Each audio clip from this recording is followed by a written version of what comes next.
Hello guys, मैं Umesh. You mathematics में आपका स्वागत है। और जैसा कि मैंने कहा था आप लोगों को कि मैं मैथ का क्रैश कोर्स लाने वाला हूँ, जो कि एक दिन में एक पूरा चैप्टर पढ़ा जाएगा। चैप्टर में आई मीन कि जो आपके चैप्टर में जितने कॉन्सेप्ट हैं, फार्मूले हैं, थ्योरी है, वो सिर्फ क्लियर किया जाएगा और उसके भी पे आप क्वेश्चन इजीली सॉल्व कर लेंगे। पढ़े तो हैं ही सभी बच्चे। तो देखते हैं यहाँ पे। आज हमारा सेकंड चैप्टर है बहुपद मीन्स पॉलिनोमियल। तो इसमें देखिए बहुपद का डिफिनेशन देख लीजिए।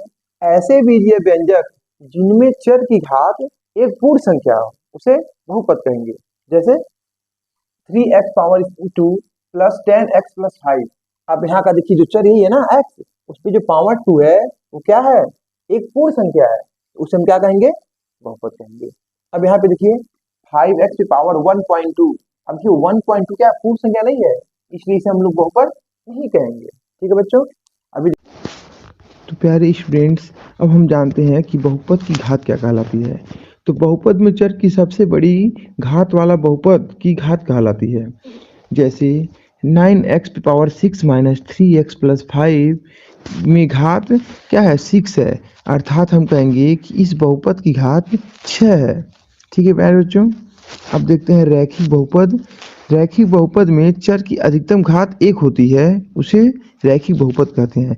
मतलब ऐसा बहुपद जिसमें चर की सबसे अधिकतम घात 1 हो उसे रैखिक बहुपद कहते हैं। देखिए एग्जाम्पल दिया है 5x माइनस 3y में x और y का घात कितना है, 1 है। अब देखिए द्विघात बहुपद, आप लोग इससे भली भांति परिचित हैं। द्विघात मीन्स दो घातों वाला बहुपद। ठीक है, चर की घात 2 है उसे द्विघात बहुपद कहते हैं। उसी प्रकार त्रिघात बहुपद, ऐसा बहुपद जिसमें चर पे घातों की संख्या सबसे अधिकतम 3 हो, त्रिघाती बहुपद कहते हैं। उसी प्रकार बहुपद के शून्यांक, यदि पी एक्स का कोई बहुपद है और ए वास्तविक संख्या है तो पी ए बराबर 0 है तो बहुपद पी एक्स का शून्यांक होगा, और यदि नहीं है तो ए पी एक्स का शून्यांक नहीं होगा। कहने का ये तात्पर्य है कि यदि कोई बहुपद हो, क्वेश्चन में दिया हो यदि कोई बहुपद है और कोई एक रियल नंबर दे दे, मीन्स वास्तविक संख्या दे दे, तो आप क्या करेंगे, जो संख्या दिया हो वहाँ पे बहुपद में x की जगह पे रखेंगे, फिर सॉल्व करेंगे। यदि सॉल्यूशन शून्य आता है तो शून्यक है, ठीक, और यदि नहीं आता है तो शून्यक नहीं है। हम आगे देखते हैं। अब हम बहुपद के इम्पोर्टेंट टॉपिक को उठाने वाले हैं, जो कि क्या है, बहुपद के शून्यकों का योगफल एवं बहुपद के शून्यकों का गुणनफल। ठीक है, तो देखते हैं। जैसे कि कोई एक समीकरण दिया हो a x square plus b x plus c equals to 0, जैसे कि यहाँ पे दिया है a x square plus b x plus c equals to 0। माना क्या है, अगर यदि एक ही समीकरण दिया है और जहाँ पे क्या हुआ, एक्स स्क्वायर का गुणांक ए है, एक्स का गुणांक बी है और अचर पद सी है। मीन्स यहाँ पे क्या है, एक्स स्क्वायर का गुणांक ए है और एक्स का गुणांक बी है और सी क्या है, अचर पद है।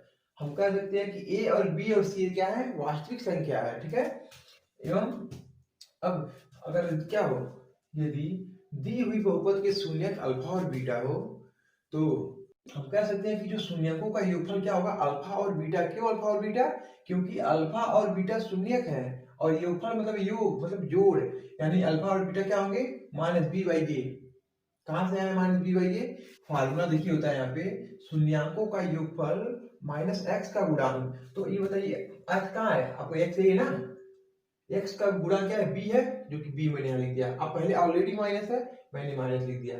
फिर अपॉन एक्स स्क्वायर का गुणांक, एक्स स्क्वायर आपका यहाँ पे है, एक्स पर ये है ना, तो उसका गुणांक ए, मैंने यहाँ पे ए लिख दिया। अर्थात हम कह सकते हैं कि बहुपद के शून्यकों का योगफल alpha plus beta equals to minus B by a होता है। उसी प्रकार से सेकंड फार्मूला, शून्यकों का गुणनफल, शून्य क्या है, अल्फा और बीटा।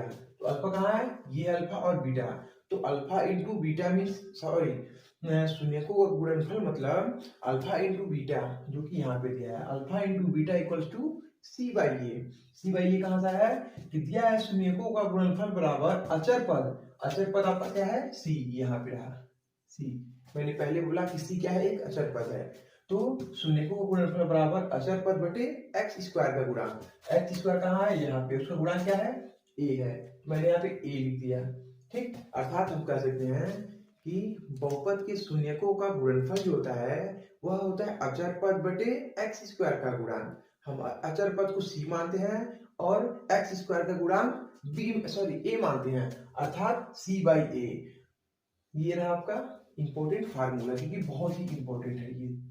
हाँ, हमने क्या पढ़ा, शून्य बहुपद के शून्यकों का योगफल एवं गुणनफल।